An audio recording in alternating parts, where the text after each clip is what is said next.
Welcome to business lessons part 5. ఈ వీడియోలో ఒక మోస్ట్ ఇంపార్టెంట్ బిజినెస్ లెసన్ చూద్దాం. పాల్ గ్రహం ఇచ్చే అడ్వైస్ ఇది. Paul Graham is the co founder of Y Combinator. Y Combinator అంటే యూఎస్లో స్టార్టప్స్కి మనీ ఇచ్చి హెల్ప్ చేస్తుంది. అది సక్సెస్ఫుల్ అయ్యేదానికి వాళ్ళకి ట్రైనింగ్ ఇస్తారు.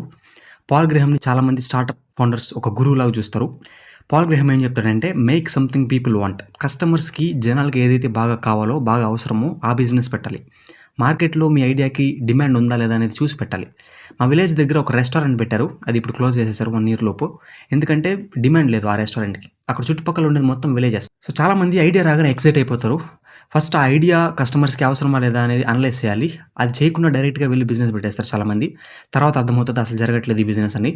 డిమాండ్ లేకపోతే సప్లై చేసిన వేస్ట్. మీకు దాహం లేనప్పుడు ఎవరైనా వచ్చి వాటర్ ఇస్తే తాగుతారా? తాగరు కదా. నాకు అవసరం లేదని చెప్తారు. బిజినెస్ కూడా అంతే. కస్టమర్కి అది అవసరం లేనప్పుడు మీరు ఆ బిజినెస్ చేసిన వేస్ట్. ఎక్కువ బిజినెసెస్ ఈ రీజన్ వల్ల ఫెయిల్ అవుతాయి. ఒక ఐడియా వచ్చినప్పుడు చాలామంది అబ్సెస్ అయిపోతారు వాళ్ళ ఐడియా మీద.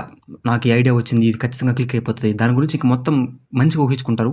వాళ్ళ ఫ్రెండ్స్ వాళ్ళకి తెలిసిన వాళ్ళ దగ్గరికి వెళ్ళి దాని గురించి మొత్తం పాజిటివ్గా చెప్తారు. నాకు ఈ ఐడియా వచ్చింది, ఖచ్చితంగా జరుగుతుంది, ఇట్లా ఇట్లా ఇట్లా అని చెప్పి. దాన్ని కన్ఫర్మేషన్ బయాస్ అంటారు. అంటే మనకి ఏదైతే కావాలో దానికి తగ్గట్టు అనలైజ్ చేసుకోవడం అనమాట. దాంట్లో other side of the coin analyse చేయకుండా. బట్ మీరు చేయాల్సింది ఎమోషన్స్ని పక్కన పెట్టి ఆబ్జెక్టివ్గా దానికి డిమాండ్ ఉందా లేదా అనేది అనలైజ్ చేయాలి. బోత్ పాజిటివ్స్ అండ్ నెగిటివ్స్ మొత్తం అనలైజ్ చేయాలి. మీరు మార్కెటింగ్ ఎంత బాగా చేసినా, ఎంత క్రియేటివిటీ ఉన్నా దానికి మార్కెట్ డిమాండ్ లేకపోతే ఫెయిల్ అవుద్ది. సో రీసెర్చ్ చేయాలి బాగా డిమాండ్ ఉందా లేదా అనే దాని గురించి. డేటా ఉంది, మీరు కూడా డైరెక్ట్గా వెళ్ళి సర్వేలు చేయొచ్చు కస్టమర్స్ని అడిగి. లేకపోతే మీ ఐడియాని ఒకటేసారి పెద్ద బిజినెస్ పెట్టకుండా చిన్నది పెట్టండి. అది వర్కౌట్ అయితే పెద్దది చేయొచ్చు, అవ్వకపోతే దాన్ని మోడిఫై చేయొచ్చు, అంటే బిజినెస్ మోడల్ మార్చచ్చు, లేకపోతే ఆపేయచ్చు. ఎలాగో చిన్నదే బెటర్ కాబట్టి లాస్ ఎక్కువ ఉండదు.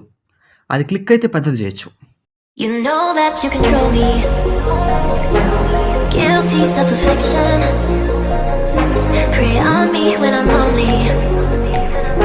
And I'm your willing